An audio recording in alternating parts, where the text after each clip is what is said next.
Chết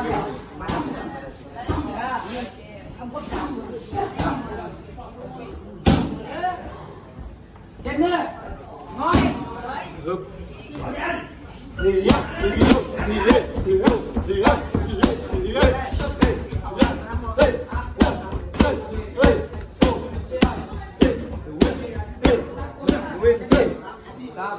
Bằng hào hô. Đi lên. Kia nào.